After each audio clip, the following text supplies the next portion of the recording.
Harper Audio presents Stalin's Daughter, The Extraordinary and Tumultuous Life of Svetlana Alliluyeva by Rosemary Sullivan, read by Karen Cass.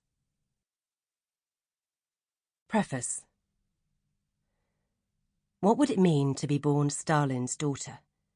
To carry the weight of that name for a lifetime and never be free of it? In the USSR, Stalin was mythic. He was the Vozhd, the supreme leader who built the Soviet Union into a superpower and won the war against the Nazis. To his millions of Soviet victims, however, he was the man responsible for the terror and the infamous Gulag. In the West, he was widely demonized as one of the world's most brutal dictators.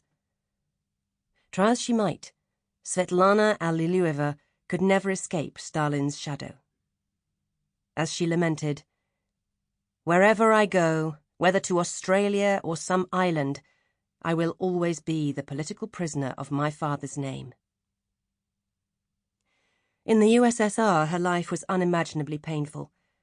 Her mother, Nadezhda Alliluyeva, committed suicide when Svetlana was only 6.5. In the purges of the Great Terror in the late 1930s, Stalin did not spare his family.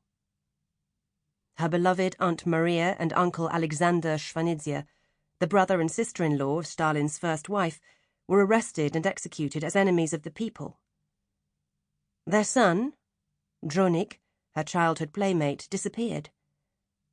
Uncle Stanislav Fredens, the husband of her mother's sister Anna, was executed. Uncle Pavel, her mother's brother, died of a heart attack brought on by shock. When she'd just turned 17, her father sentenced her first love, Alexei Kapler, to the Gulag for 10 years. The Nazis killed her half-brother Yakov in a prisoner-of-war camp in 1943. In 1947 and 1948, during the wave of repression known as the Anti-Cosmopolitan Campaign, her mother's sister Anna and Pavel's widow Zhenya were sentenced to 7 years in solitary confinement. Zhenya's daughter, Kira, was imprisoned and then exiled. After her father's death in 1953, the tragedies continued. Her elder brother, Vasily, was arrested and eventually died of alcoholism in 1962.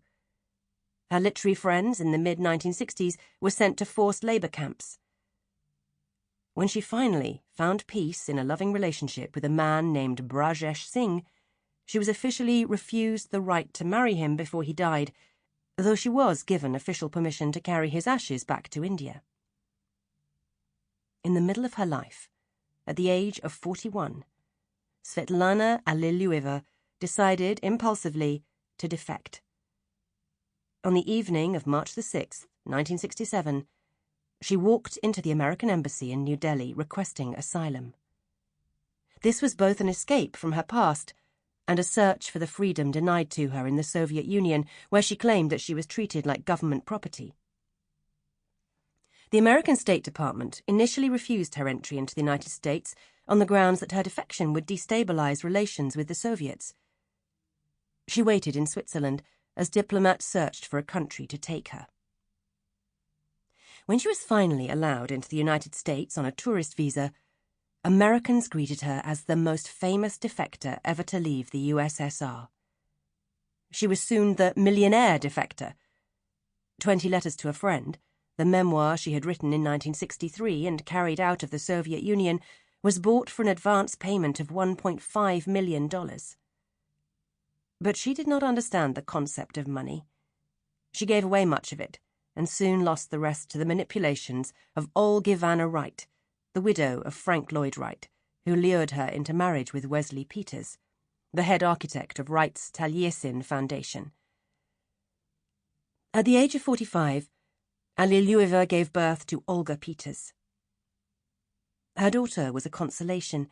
She had abandoned her 21-year-old son, Joseph, and 16-year-old daughter, Katya, when she fled the Soviet Union. KGB intrigues prevented her from contacting them for the next 15 years. Her laconic humour helped. She could say, "I don't any longer have the pleasant illusion that I can be free of the label Stalin's daughter. You can't regret your fate. Sample complete. Ready to continue?